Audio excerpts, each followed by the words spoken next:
Good morning! Gabing-gabi na nga mga Mamshi Bells pero hindi pa rin tayo pwedeng magpahinga. Pagkatapos ko kasing kumain, itong aking anak na si Marknell ay may sinasabi sa akin na may kailangan daw silang project na gagawin. At take note, bukas na rin yung submission kaya wala tayong choice kundi ang magpuyat na naman. Ito nga palang first part ng aking video mga Mamshi Bells ay nagdo-drawing ako ng isang barko. Hindi ko nga alam kung paano ko uumpisan yung pagdodrawing kasi hindi naman talaga ako nagdodrawing. At dahil nga project ng anak ko, hindi pwedeng hindi tayo marunong. Tapos na nga ako mag-drawing gamit yung lapis kanina mga Mamshi Bells kaya ngayon ay binabakat ko na lang siya ng mas magandang panulat.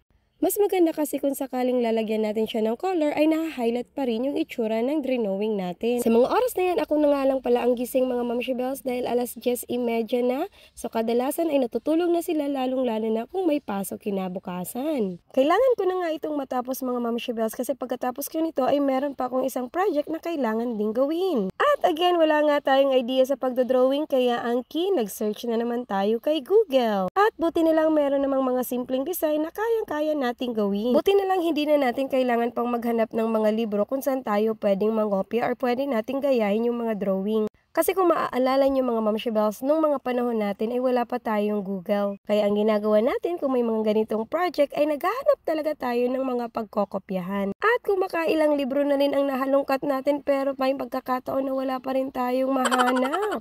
Kaya nga sinasabi ko, napakaswerte naman ng mga estudyante ngayon. Dahil sa karamihan nga sa atin ngayon ay meron ng internet sa kanilang bahay, hindi na nila kailangan pang pumunta sa computer shop at magbayad ng kanilang oras doon. Gawain ko kasi yun nung ako'y nag-aaral pa mga Mamshi Bells. Kung sakaling may research or anumang project na gagawin na kailangan yung internet at computer, kailangan ko pang pumunta sa tindahan or sa computer shop para lang makagamit ng computer. Kaya paminsan-minsan ay sinasabihan ko yung mga anak ko na gamitin nyo yung mga resources nyo. Huwag kayong tanong ng tanong sa akin kasi alam ko naman kayang-kaya nyo nang gawin ang mga assignments nyo. Ipinagpatuloy ko na nga yung ginagawa ko mga Mamshi Bells at nagkukulay na nga ako ng bangka ba yan o yate. Hindi ko alam mga Mamshi Bells. Basta ang alam ko ay nasa dagat yan. Nag-e-enjoy na nga ako sa ginagawa ko mga Mamshi Bells kaya mukhang nakalimutan ko na yung oras. Kailangan ko na nga palang magmadali kasi meron pa tayong sunod na gagawin. Sa mga oras na yan ay hindi ko pa rin nga nararamdaman yung pagod mga Mamshi Bells at hindi pa rin naman ako inaantok kasi nasanay na ako na natutulog talaga ako ng madaling araw na. Sana lang hindi ito makalimutan bukas na dalhin ng anak ko.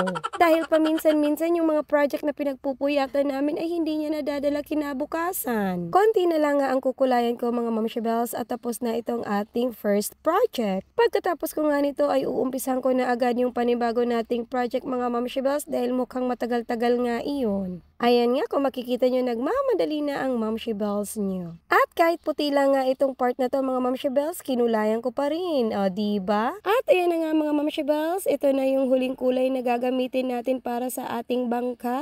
Hindi ko nga akalaing na makapag-drawing tayo ng ganito kaganda mga Mamshi Bells. Pero hanggang dito na lang muli itong ating mini vlog. Maraming salamat. Yun lang.